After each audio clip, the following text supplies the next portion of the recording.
Good Friday. Why we call it Good Friday? For the disciples, that day, whatever day it happened on, whether it was a Thursday or a Friday, wasn't a good day at all. It was the worst day of 3 years of days following Christ. To see him rejected, crucified. Actually, John's the only one who stayed around. And we see at the cross, the others were scattered. Peter denied he knew him. Judas hung himself. It was the worst day of their life. For the disciples who had left all, forsaken all to follow him, hoped that he was the Messiah, the one who would save Israel, and then to see the Romans take nails and drive them through his wrist. Good Friday? For Christ, we get a glimpse of how that day was for Christ. It was unlike any other day. It had started in the garden on the eve, the night before, when he felt the weight of the sin of the world, what he would experience in his soul when he prayed in Gethsemane. Culminates at the cross as he cries, my God, why have you forsaken me?" Quoting Psalm 22, gives us an insight into how Christ felt that day. All those who see me ridicule me. They shoot out the lip. They shake the head and they say, he trusted in the Lord. Let the Lord rescue him if he delights in him. But Christ says, you, Father, are the one who brought me from my mother's womb. Christ had enjoyed unbroken, unending fellowship, sweet fellowship with his Father from the ages past, and now he experiences the separating power of sin in his soul as his soul becomes an offering for sin. He who knew no sin became sin. Psalm 22, he says, I'm poured out like water. My bones are out of joint. They all stare at me. My heart is like wax. It is melted. My strength is dried up. My tongue cleaves to my jaw. You have brought me to the dust of death. Christ felt abandoned. Feel abandoned by the one that you love. They pierce my hands and my feet. Can count all my bones. They look and stare at me. They divide my garments among them. And for my clothing they cast lots. That day for Christ was like no other day.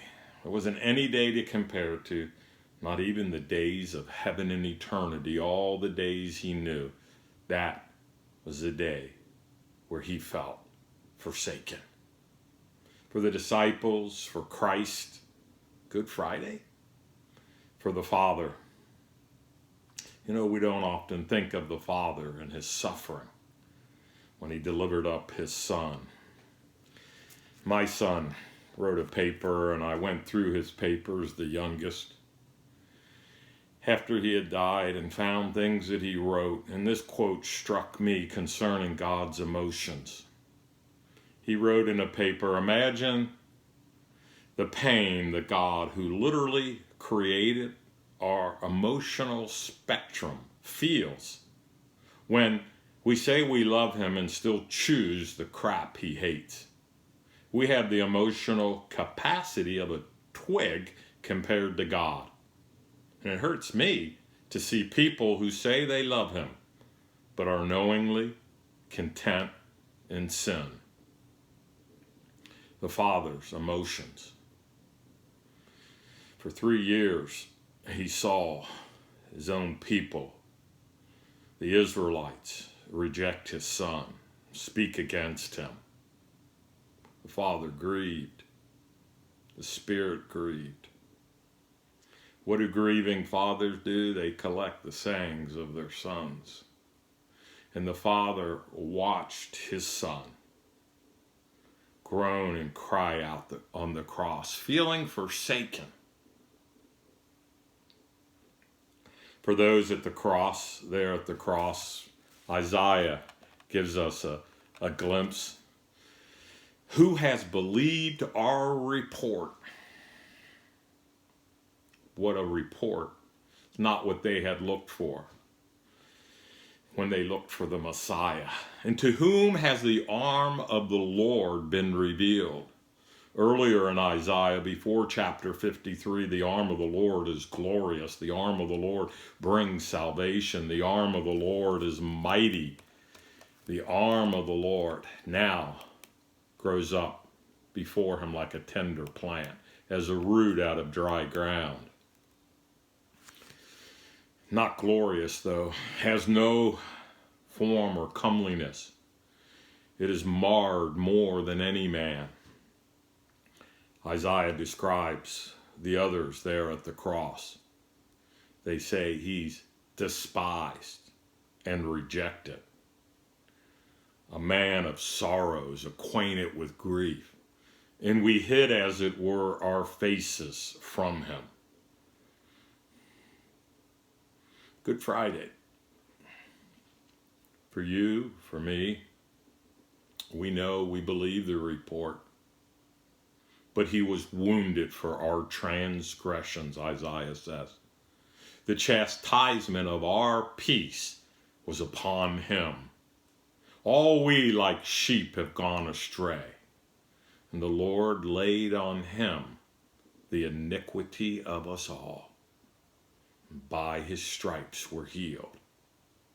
We believe Christ's soul was made an offering for our sin. As one person said, the cross was the finest hour in the entire moral history of deity. The Father demonstrates his love, sparing not his only Son, but delivering him up for us, because he loved us, just as he loved Jesus, and was willing to grieve the death of his Son for us. And Christ loved us and gave himself for us, and loved the Father to the point of obedience unto death. That's why it's Good Friday. For you, for me, for all who have believed that report. The worst day has become the best day.